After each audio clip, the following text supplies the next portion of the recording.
जो financial inclusion की जो सोच है सर आपकी सरकार की, कैसा देखते हैं सर ये आज?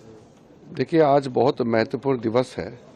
आप सबको मालूम है, कल अम्बेडकर जी का पुण्यतिथि था और आज यहाँ अम्बेडकर इंटरनेशनल सेंटर में Dalit Indian chambers of commerce and industry और हमारा मिनिस्ट्री का national minorities development finance corporation के बीच में एमओयू साइन हुआ।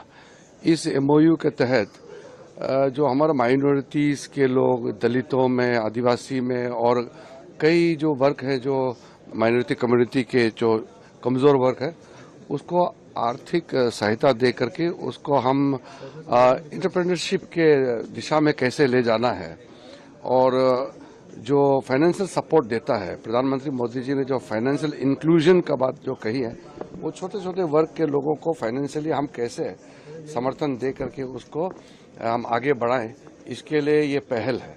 मैं मानता हूं कि ये डिक्की और एनएमडीएफसी के बीच में जो एमओयू साइन हुआ है, ये बहुत बड़ा पहल है और मोदी जी का जो एक साथ रहने का, हम लोग एकजुट रह करके रहने का जो नारा लगाया है, सबका साथ, सबका विकास, सबका विश्वास और सबका प्रयास, इस नारा को आगे ले जाने का ये बहुत अच्छा पहल है और मैं अपने पूरे टीम को बधाई देता हूं, डिक्की और हमारे एनएमडीएफसी के पूरे ऑफिसर्स को भी बधाई देता हूं।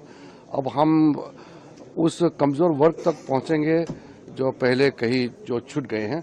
हम लोग सबको फाइनेंशियल इंक्लूजन के इस स्टेप से उन तक पहुंचेंगे, जिंदगी में सुधार लाएंगे। सर, वर्ल्ड माइनॉरिटी डे भी आने वाला है सर, बहुत जल्दी। उसके लिए वो हम लोग प्रोग्राम करते हैं।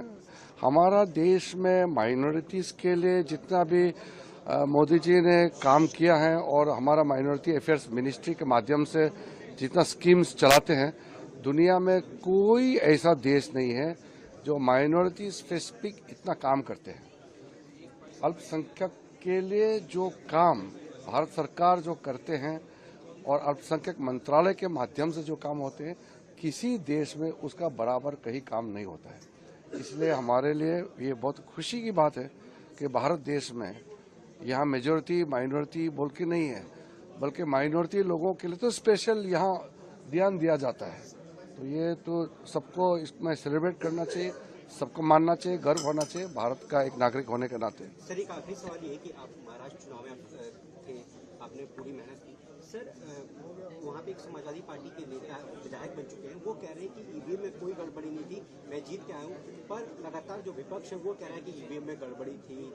देखिए, अभी सरकार बन चुकी है, कांग्रेस पार्टी जो है चुनाव हार गई, तो हार नहीं मानता है तो उसका तो मेरा पास कोई इलाज तो है ही नहीं। हार जीत तो जनता फैसला करता है, तो कांग्रेस हार नहीं मानता है।